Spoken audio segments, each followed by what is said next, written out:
August 1972, Pike County woods near the town of Louisiana, Missouri. Our six-man ranger team was moving light and quiet on a training run. Local people said something big walked the bottoms after dark. We laughed. Then we heard it. It was low and wrong, like a long breath rolling through the trees. The compass started moving strangely. We found scratched wood on an empty cabin, and the footprints were too big to be a joke. That's when I knew this wasn't training. We weren't alone. So before we continue, please make sure to like and subscribe to support the channel and comment down below where you're watching from. Thanks. I'm telling this straight. Just what happened in late summer 1972 in those hills west of the river, outside the town of Louisiana, Missouri. You can look at a map and put your finger on it. Pike County, cliffs and low areas, old farms that nobody used anymore. Walnut and oak trees, thick bushes that tear your sleeves and hold your sweat. Big river down the slope breathing fog like a slow animal. I was Staff Sergeant Michael Grady back then. They called me Hawk. I had been to Vietnam. A couple of tours. I'd learned to keep my mouth shut and my eyes open. I was 33. Not old, but I felt like it because the officers were young and shiny, and the new soldiers were still testing how to lace their boots. We were six, a small scout team out of Fort Leonard Wood. A tune-up, they called it. Night field exercise. Operation Long Knife. Some colonel wanted silent movement practice in land that was similar to Eastern Europe. We had the hills. We had the humidity. That part matched. My guys were good. Corporal Rick Danner carried the radio. Smart kid. He thought things through. He was always tapping his pencil against the logbook like he was doing math in his head. Nervous, but you could count on him. Private Eddie Brooks was the puppy. 20 years old St. Louis city boy. Big grin, bad mustache he was proud of. He listened hard and worked harder. Staff Sergeant Coleman was our sniper. Old school hunter type who kept his rifle clean and his words cleaner. He had that quiet thing, the stare that let you know he was looking, past you at whatever might be behind you. Doc Haynes handled our bandages and our blood, PFC, skinny, kept a roll of peppermint in his shirt pocket and a silver cross around his neck. Said he didn't believe in anything he couldn't stitch or splint. The officer was Lieutenant William Sloan. West Point, 26 years old. Good cheekbones. Shoes too new. He thought war had rules. I didn't argue with him about that yet. We rolled into town mid-afternoon in 2 trucks and a borrowed Jeep, all of it dusty. Hot enough to cook a can of beans on the hood. Cicadas yelling in the trees. A few farmhands at the gas station watched us fill up, thumbs hooked in belt loops. An old man with a straw hat and a yellow dog near his feet spit into a coffee can and said, "Y'all Rangers?" "Training run," I told him. He nodded but kept watching the tree line like it owed him money. "Don't go sleeping in the bottoms," he said. "Something big walks there after dark." "Bear?" Coleman asked, flat. The old man shook his head once. "Bears ain't the shape this thing is. Folks around here call it the Missouri Monster. Momo. Been around a while. Lives near Marzolf Hill. You'll hear it before you see it." Brooks snorted, trying to be brave. "We'll invite him for coffee." The old man only looked at the yellow dog. The dog didn't move. We laughed when we got back to the trucks. Soldiers do that. Laugh at warnings so they don't stick. Sloan used the moment to talk about mission discipline and local legends and how we shouldn't let rumors change our plans. Sounded like a pamphlet. I told him Roger, and checked the roster. We set up near a dirt turnoff west of town. Sun just starting to drop, laying orange on the tops of the cliffs. The air smelled like wet iron and cut hay. We tied bootlaces again, loaded packs, checked batteries. I rubbed the nick in my rifle stock for luck. Danner tested the radio. It hissed and popped like bacon. He smacked it and gave me a thumbs up. "Call sign Echo 2, I told him. "We're the ghost no one hears. Keep it short. Top wants us walking cold and quiet," Sloan added. "Observe. Don't interact. Log movements, terrain notes, and times to the minute." "Copy," I said. "I've done enough observing to know you can watch a thing until it sees you seeing it. Then you better have a plan that isn't a clipboard." We moved at dusk. Fog rolled up from the low ground, fingers sliding through the brush. The ground was damp in the bottoms and dusty on the ridges. Crickets took turns with the frogs. Every creak sounded like a whisper. The town lights were a smear behind us now. Just trees and shadows and sweat. We made camp at a little flat area above a dry creek bed. That was the plan. Move at night, rest during the day. We ate cold food, no stoves. Coleman passed around jerky from some deer he'd killed back home. Missouri deer, he said. Good protein. Don't ask me what part. Brooks gagged for show. He still ate it. Everyone eats when they're scared and won't say it. We kept the fire down to a glow, tinfoil low and tucked in a hole. The sound of it seemed too loud, so I kept glancing out into the black. The trees cut the moon into hard lines. Somewhere deeper in the valley, a dog barked, then went quiet like somebody shut a door on it. Locals said monster.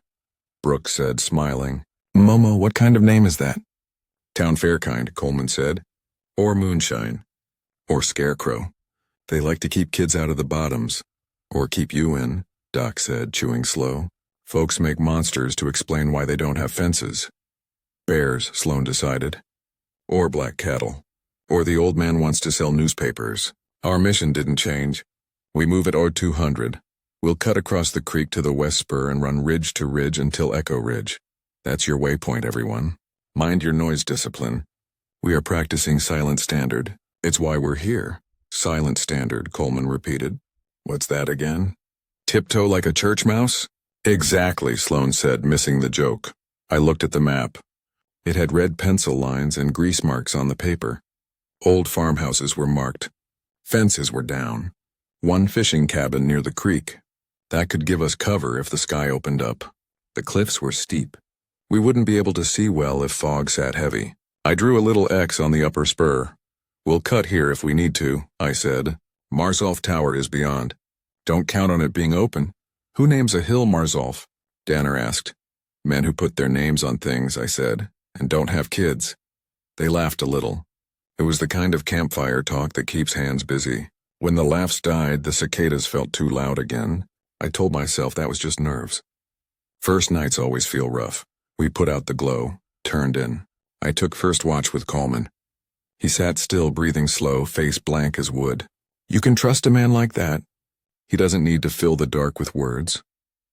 I watched the trees and listened to frogs and tried to pull the heat out of my shirt. A whippoorwill called 3 times from down in the creek bed. Then it didn't call again. I told myself that meant a raccoon got curious. I had to tell myself something. That's how it starts. Little tells you miss. We moved at 200 like planned. No night vision. Just the moon and the line of the man in front of you and the feel of your boot soles finding the right ground. Rubber on moss, leather on rock. A slow snake of us pushing into the dark. Somewhere behind us, the old man with the straw hat probably slept with his dog, knowing more than he told. I should have listened better. But I was younger then, and I still thought discipline and a good plan could control the woods. The woods don't bend. We went deeper into the valley. The ridges leaned in. Trees held the fog low so it crawled. The sounds were normal at first. Frogs, crickets, the river like a big lung to the east. Every now and then, a fish slapped water and you heard it. We moved quiet. Hand signals, little puffs of breath. Then the frogs cut out. Not slow. One moment they were a blanket, the next they were gone. Like the sound got vacuumed up. Just our bootsteps and our breath. That kind of silence is heavy. It sits on your neck and tells you to shut up even more. I felt my shoulders hunch. I wasn't the only one. Danner raised a hand. He looked at his compass, tilted his wrist one way, then the other. He frowned. North is drifting, he whispered when I got close. Not by much, a little. Like a drunk needle. Magnetic disturbance, Sloan whispered from behind me. He liked to put names on things. Names made him feel in charge. Could be the iron in these rocks, I said. Or you're holding the radio too close, Rick. Danner moved it away. The needle twitched like something bothered it. He shrugged. It's good enough, he said. He didn't believe it. I didn't either. The radio hissed now and then. Once I thought I heard a voice. Just a syllable, cut out. Then it gave a long, low buzz that made my back teeth ache. I could feel Brooks looking at me in the dark. Lieutenant Sloan did his calm face thing like that would help the waves hit the shore better. We crossed a little feeder creek and climbed a low bank. I could smell mud and the faint burn of old gasoline, like somebody had dumped a can out there once and it never left. The map said there was a fishing cabin somewhere near. We found it after a turn through trees that snagged us like hands. It was a short little thing with a porch broken in 2 places. Tin roof rusted brown like dried blood. A busted window on the back where dampness had bloomed green around the frame. "Take 5, I said. "Water. Check straps." Coleman ran his fingers along the door frame. He squinted and then put his flat palm next to a gouge. "Something scraped here," he said quietly. "Claws, not a nail, deep. The marks were wrong. 4 in a row spaced wide like the paw was huge. Too wide for a raccoon. Too wide for a dog, even a big one. The top of the gouge was at my chest. Bears, you'd think," Coleman said. "But there's no 5th hook mark like a thumb. And black bears, they don't hang around this hard. Not that I've seen. And not carving doorways." Danner bent, measuring with his hand. "Spacing would put the hand, if it's a hand, at least 8, maybe 9 inches across," he said. He looked up at me. "That's large." "Black bear can get big too," Sloan started. Coleman shook his head. "Bears don't do this. And this wood wasn't shredded. It was raked with purpose. Look at the drag," he wandered inside. Doc leaned in. He touched the splintered wood like he was feeling a pulse. "Old," he said. "Not fresh, but not ancient. Moonshiners," Brooks tried. "Scaring folks off." "Moonshiners need the door to stay whole," Coleman said. "They're practical people." I looked in the cabin through the busted window. The moon pushed a thin light. You could see an iron bed frame, a fallen chair, a cooler with the lid off. Nesting rats had made the place their church. There were bones on the floor in a dark knot. Rabbit, I told myself. Rabbit and chicken. All the little animals get turned into the same pale sticks when they're picked clean. We moved on because we had a route to make. The radio hissed again. The compass needle, when I checked it, still twitched like it had a fever. Danner came up next to me. "You know the legend they call it? Missouri Monster. Momo. High school buddy from Hannibal told me about it once. Big hairy thing. Walks on 2 legs. Smells like a trash fire. Throws rocks, eats dogs. They said it was up around Marzolf Hill back in '72. Folks carried shotguns into town. The sheriff told them to go home." "Folks like to tell stories in summer," I said. "Heat makes for lies." "Doesn't matter. We're not here for campfire tales." "Yeah," he said, and he didn't sound sure. We slid down into a ditch where a fallen log made a slow bridge. The fog there felt colder, like it had been stored in ice for a while. That's not right for late August. I kept moving and felt sweat turn to cold slick. My shirt stuck and then went clammy as if the air nodded off and forgot we lived in it. On the far side, where the brush opened to a little flat area, I heard something. A sound rolled over the valley like a low beam. That's the best I have. Long low. It started somewhere I couldn't point at, and it didn't stop where I thought it would. It traveled the way fog travels. It sat in your bones. Not a coyote. Not a dog. Not a cow. We all stopped without looking at each other because we knew it wasn't any of those. "Wind," Sloan whispered, trying to turn it into weather. "Not wind I've met," Coleman said. We stood very still. The sound faded. The frogs stayed quiet like they were holding their breath with us. Then a minute later, far off, a single clap echoed like a big hand on a trunk. Once, twice, then nothing. "Keep moving," I said. I kept my voice low and plain. I didn't want it to sound like an order, and I didn't want it to sound like fear either. If you give fear a name, it runs faster than you. We made our next rest stop on a flat area near the creek. We set the edges. No fire, just a dull red gel over a flashlight under a poncho. The moon fell behind the trees and the world turned thicker. Heat thinned and the smell of wet things rose.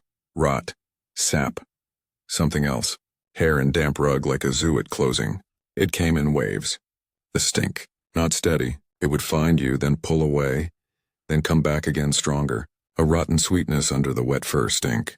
Like bad fruit crushed into mud. It rode the air without a breeze. That's what I remember. Like it walked the smell to us. I was on last watch when something brushed the tent. Not a branch. Not the skitter of a mouse. A drag, cloth puckered, then 2 steps heavy, then a pause. Then 2 more. Not a deer. Not a man trying to be quiet. That's the thing.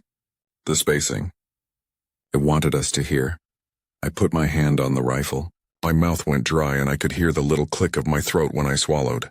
Coleman had a trip flare set at the creek just in case. He's the kind of guy who thinks his rope might be needed. He went to check it without a word and came back with his face carved a little tighter. Tracks by the water, he said. Bear deep. You need to see. We went in twos. Me and Coleman. Doc with us. I let Sloan follow, but not lead. He didn't like that, but he didn't fight. The mud by the creek kept the story. You could see where something heavy had stepped, and the water leaped back into the prints. The foot shape wasn't like a boot or a shoe. It had the fan of toes. 5. The big toe sat out proud, not tucked like ours. The print was long, 16 to 18 inches if you ran a stick, and deep, heavier than any man I'd known. Hoaxers wear wooden feet, Sloan said as if his mouth needed to make a sound. County fairs. It's a thing. Hoaxers don't weigh what made that, Doc said. He touched the edge of a print. The mud caved like wet cake, and hoaxers don't carry that stink. We followed the tracks 10 steps. They went from the water to the brush, then vanished like whoever made them decided leaving a trail was rude. I've tracked men and I've tracked animals. This wasn't how either moved. Men forget themselves. Animals don't care if you read them. This was different. It took back what it didn't want you to have. We set more wire, more small noise traps. Sloan wrote unknown animal sign in the log, and underlined it twice like underlining makes it professional. Danner kept taking notes, but his pencil shook a little. The radio popped in my ear later near dawn when I was trying to sleep and couldn't. Just a low hiss, then a whisper. It was Danner's name, but wrong. The first syllable stretched, the second cut quick. Freak, then gone. I lifted my head. Who the hell? No one else moved. Danner's breath was slow. Coleman turned his head a fraction like a deer catching scent. I clicked the handset. Say again, I whispered. You cut out. Static. A faint scrape like a mouth near a mic, but no words. Danner stirred. You call me? He asked, sleep in his voice. I shook my head. Radio's playing games. He frowned, tapped the casing, put it against his ear. Nothing. At first light, we found the trip flare missing. Not tripped, missing. The wire hung loose. The end wasn't cut clean. Wasn't chewed either. It was snapped. Strong hands twisted it until it broke. I held the wire up and looked at the trees and told myself not to think about hands. We decided to move as the sky turned milk white. We didn't make jokes now. There's a kind of chatter soldiers fall into when they're calm. Little jokes and little stories. It keeps them in rhythm. That was gone. Boots on leaves. Breath. The occasional metal click you try to quiet. We reached a patch of soft ground where the tracks appeared again. They circled our last camp. A full loop. Then another wider. Not random, like a dog walking around a crib. Reading us. We were being watched. It stuck a foot down real deep at one point like a man testing ice. Then it stepped away and left us the print as a gift. Sloan wanted to log it, mark a point on the map, and keep going. Mission is mission. I wanted to call it pull out. I wanted command to say Roger, pull back. The radio was still a half-dead snake. I pushed the handset until the rubber bit my hand. Echo 2 to long knife, I said. Radio check. A burst of static, then a voice too faint and too far. Go. Observation. Unknown animal sign. Possible threat to safety. Request early pullout. Negative. Continue to Echo Ridge, stay. Then nothing.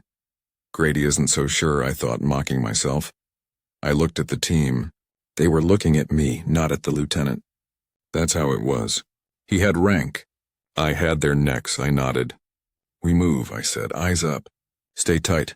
The growl came again, and this time I could feel the direction. West. Deeper in. It rolled down the hill through the trees and into our bones like a train through a tunnel. No one made a joke. Brooks crossed himself fast like he didn't want anyone to see. We kept to the ridges. Planned path be damned. I wanted the high ground where sound carries and eyes have a chance.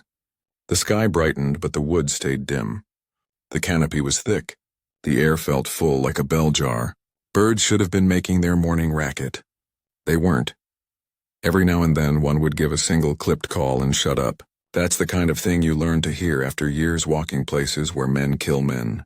The woods have moods. This one had its backup. Around mid-morning, Coleman held up a fist. He crouched, motioning with 2 fingers parallel to our path. Movement. He didn't say it. He didn't have to. I scanned where he pointed. At first all I saw were trees, brush, fog. Then a shadow slid between shadows. Tall, not hunched like a deer. 2 beats of motion.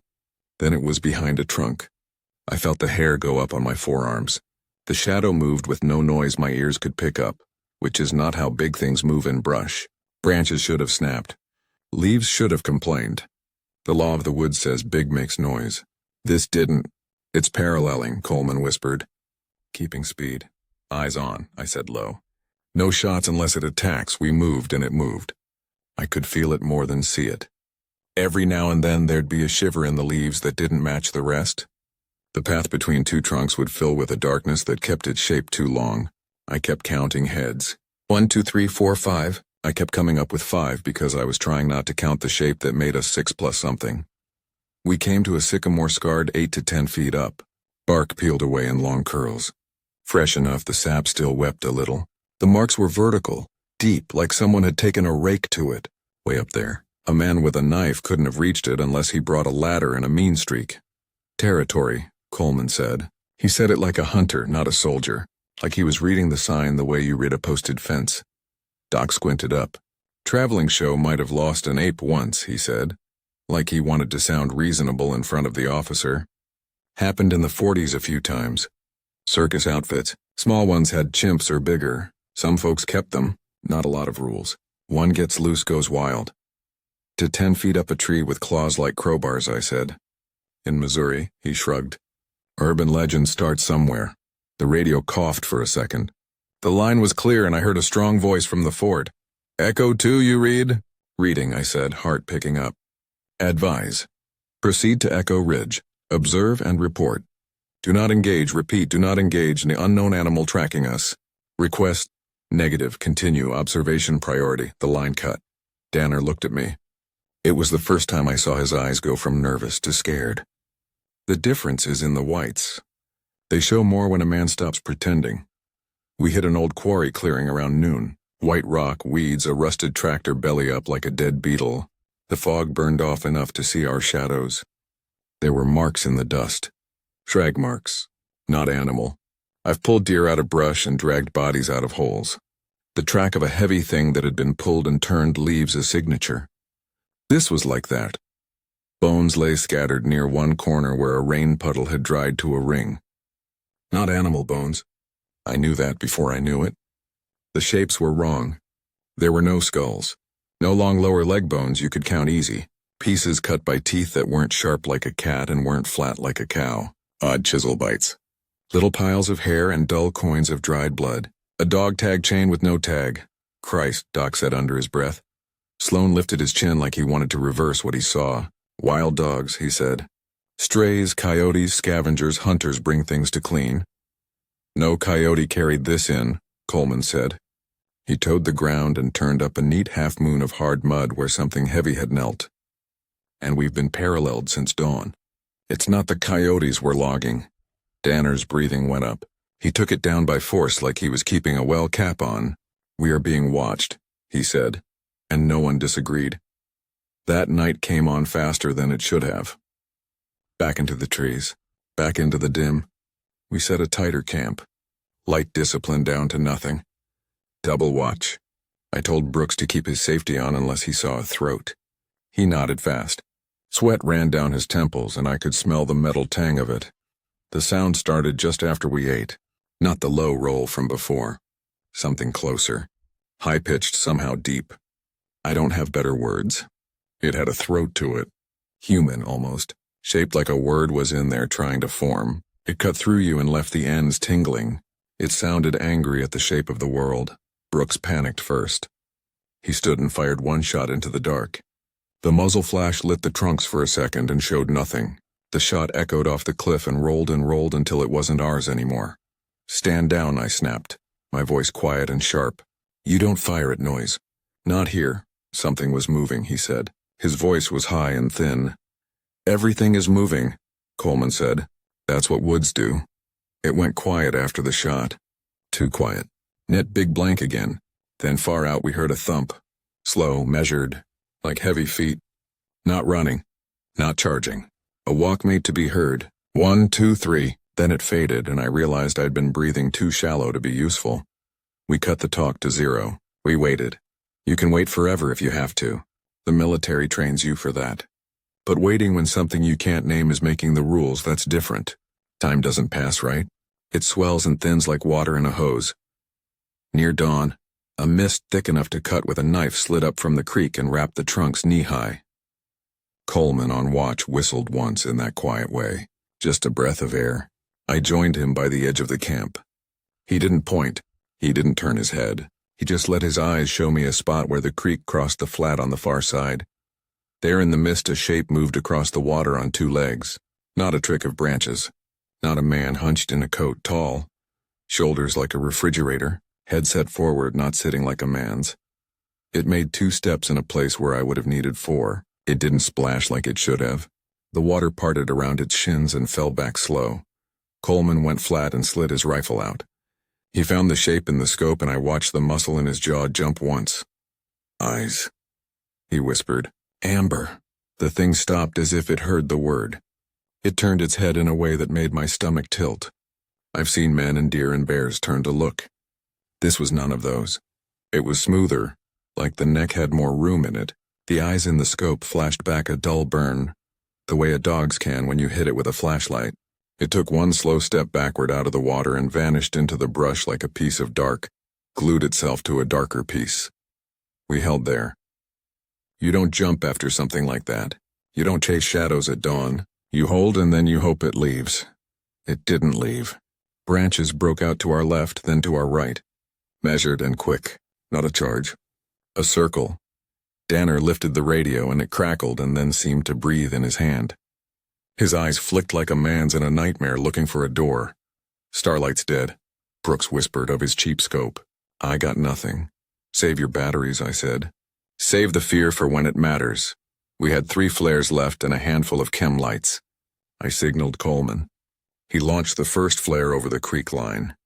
It popped and hissed and hung. A red sun, and in that red it showed itself at the edge of the trees. 8 feet, maybe more. Thick in the shoulders. Hair matted like wet ropes. Not a gorilla. Not a bear. Hands that were hands, not paws. A face that was too human to be an animal and too animal to be a man. Heavy brow. A nose that kept the shape of a nose but flattened high between the eyes like it took a punch it never forgot. Lips pulled back slightly from big square teeth gone brown. It stood like it had always stood. Not a stranger to that posture. Seconds stretched. Then it roared. The sound had spit in it. Heat. The hair on my arm stood up again, full. It reached down and grabbed a limb as thick as my thigh from the ground and threw it like a spear. It hit with a crash 5 yards short of our line and skidded, spraying dirt. When it hit, I felt it in my boots through the ground. Hold, Sloan said, voice like a paper knife. Hold position. Are you out of your mind? I said. I didn't look at him. We fall back to the ridge now. The radio, like a bullet hitting a door, came clear just long enough to ruin our choices. Echo 2, stay put. Observation priority. Do not engage, repeat, do not, then static observation priority, Coleman said low. Bait, the word stuck. I didn't say it out loud. I didn't have to. I felt the team feel it. The thing in the trees moved again and the flare burned down and we threw another. This time it showed empty trunks and brush and our own faces lit from below like ghosts telling jokes. The thing had melted away. Day dragged itself into place. We held, then we held some more. The trees didn't give anything back. Eventually I told myself to breathe and told the team to eat and told the lieutenant we were pulling out at last light whether command liked it or not. He didn't argue like I expected. He just nodded. His face had gone thin. He knew what bait felt like now, and he didn't like being the worm. Night fell again with a kind of shrug. We set 1 flare, 1 chem light, kept the last flare for God knows what. The eyes showed up at full dark. Not just one set, several, I won't say how many. You can count headlights. You can't count eyes in black with dew hanging on the air. They were bright like a cat. They were dull like coals that had decided to wait it out. They didn't blink the way we blink either. Long stretches open, then a slow slide of lid, then open again. Watching like we watch. Testing like we test. Multiple, Coleman said, as if I couldn't see them. We're not dealing with a lone one. Families, Doc said, voice a thread. Or a troop. Or hell if I know. The last flare burned out as the eyes drifted a hair closer. The red sank to a sliver of light and died with a hiss. The dark took us like a bag pulled over our heads. I tasted metal. I kept my finger straight. I told myself if I panicked first, I'd get us killed faster. We ran. No cool pullback, no Marine Corps parade field. We packed fast and moved faster, and the woods grabbed at us like a net. The eyes moved with us. Not close enough to touch. Close enough to touch our brains. I could hear them now. Not their footfalls, but the little pieces of the woods they pushed through. A stick breaking. Leaves dragged, breath heavy and wet once and then caught. At least two, maybe more. Numbers didn't matter. One would have done it. Brooks went down first. Not a fall. Not a trip. 1 second he was back in front of me. The next he was sideways in the brush like someone had hooked him with a winch and yanked. He screamed once, sharp, surprised, then it cut off. Not because he stopped. Because something stopped it for him. Brooks. I barreled toward where he should have been, and Coleman caught my strap and jerked. You run into that. You vanished too, he said, voice iron. He was right. And I hated him for it. I shouted Brooks's name once more. The woods answered by not answering at all. Where? Sloan asked like we were solving a math problem. His eyes were too wide and his hands were on the wrong part of his rifle like he'd forgotten furniture. Move, I said. If I stopped, if I let the grief flood in, we were done. We went uphill because uphill is where you go when the ground is trying to kill you. We went for the fire tower at Marzoff Hill. A place with a spine. A place with stairs and angles in steel that could take a hit. The handprints started showing up as we climbed. Not cute little prints in soft mud, smeared mud on trunks 3 feet above my head. Big hands flat, fingers long. One had pressed into a tree and left an imprint in the outer bark, where the pressure mashed water and sap out. You don't do that with fun. You do that with purpose, a message in a language older than what we speak. The radio woke up just enough to throw a nightmare at us. Echo 2. Disengage. Unauthorized contact. Do not fire. Extract ETA unknown. The rest turned to wet cloth in my ear. Unauthorized contact, Danner said, breathless. With what? Osin, Coleman said. We cut sideways around a boulder and found something half buried. A little green lozenge with a wire. A motion sensor already wired, already watching. I swallowed hard and tasted dirt and peppermint because Doc had shoved a piece at me sometime in the run, and my mouth had turned it into paste. Pre-wired, Danner said, voice gone flat. They knew. Sloan stopped like a man who had just seen his house on fire. He put a hand on the rock like it might hold him up better than his legs could. We were an experiment, he said. The words sounded big and stupid in the air. They put us out here to draw them in. No time, I snapped. Put your anger in your pack and carry it, move. The tower rose out of fog like a ghost scaffold. Steel legs, stairs clanging under boots, an old cabin at the top with windows clouded by years. We made it inside and blocked the door with its own rot. We set out of line of sight of the windows but close enough to watch the steps. They came up like men, slow, testing. A hand curled around the step below, and I saw the hair and the dirt in it and the width.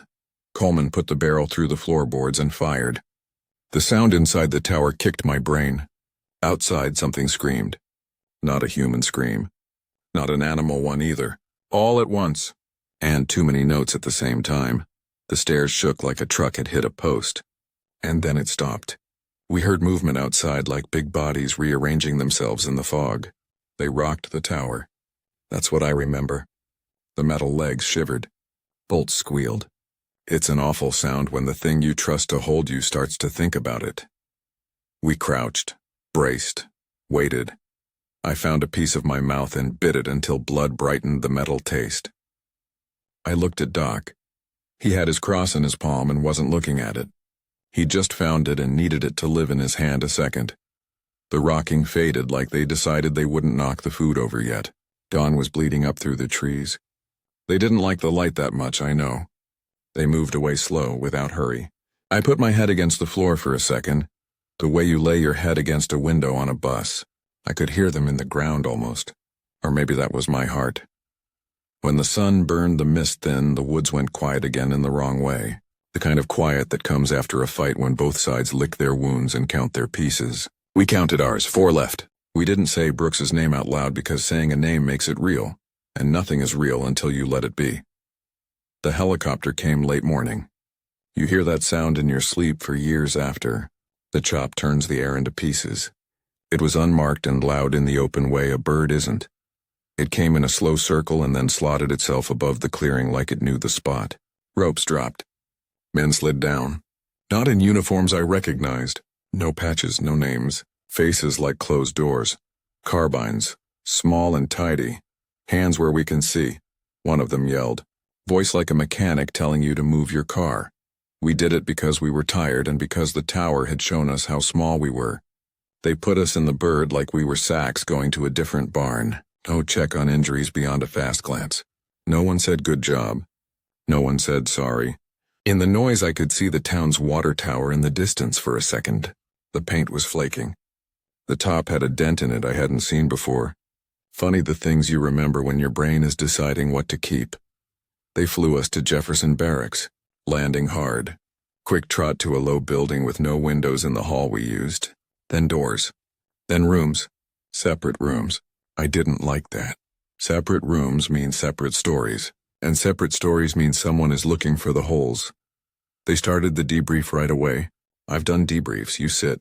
You drink coffee that tastes like the old pot. You talk to men who don't look up much. This wasn't that. This was a drill bit put against a tooth. They asked the same questions in different orders, trying to trip me. What did you see? Describe the eyes. How tall? How many? How did it smell? Did it throw anything? Rocks? Sticks? Did it stack anything? Any scratching marks? High or low? Fresh or old? I answered the way a man answers when he hates the man asking but loves the man he came in with. Short, clean, no extra. I kept Brooks in my mouth and didn't let them take him. They pushed papers at us later. Non-disclosure.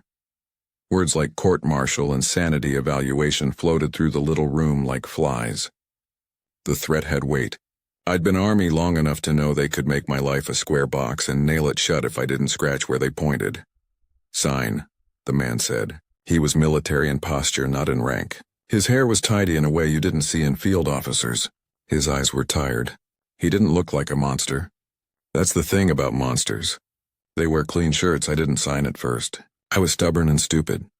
I won't pretend a man didn't get taken under my watch, I said. I won't pretend I didn't see what I saw. A second man came in. He wore a lab coat because some people need the costume. Civilian, thin as wire, glasses. He sat like a bird on a perch and looked at me like I was a jar with something inside. I'm Dr. Keene, he said. We're very grateful you brought back this much data. Data, I said. And the way the word tasted told me I was going to sign something I'd hate. We refer to your contact as Subject Class 3. The common name floating around is colorful. Your boys said locals call it Momo.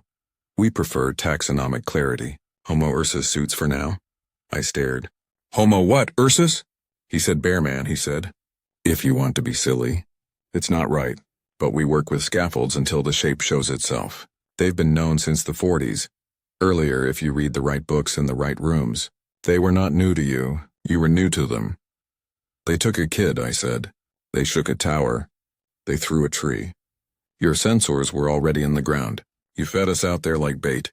Keene tilted his head. A scientist with a thought he liked too much. You weren't meant to survive, Sergeant, he said. You were meant to observe. The man with the papers slid them closer.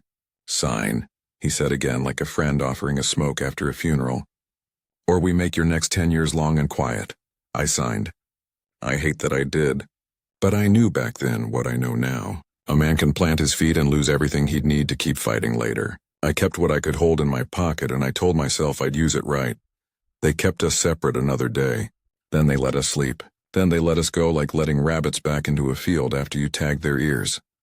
Weeks later I was reassigned. Paper orders. Different unit. Different post. The stories about Operation Longknife went quiet at the fort. A colonel I owed a beer to didn't look me in the eye in the chow line. That's how silence works. It's contagious. It grows in corners. Lieutenant Sloan resigned within the year.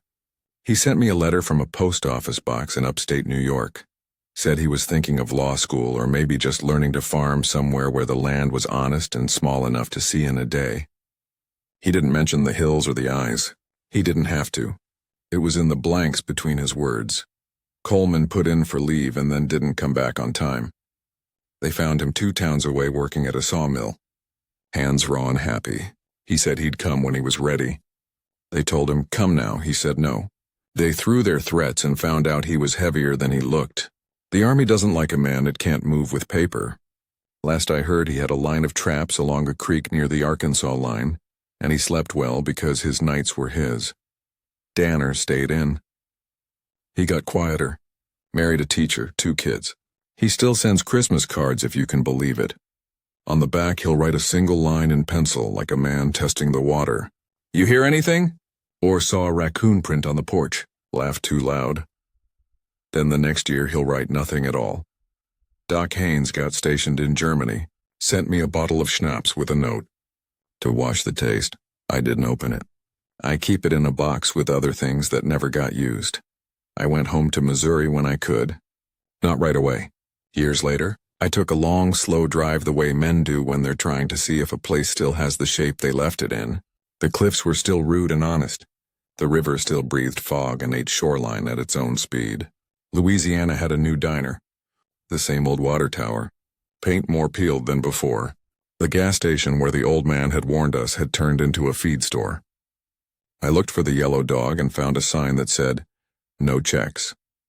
Out past town, on the road that runs a slow curve along the bottoms, there were new fences where there hadn't been any.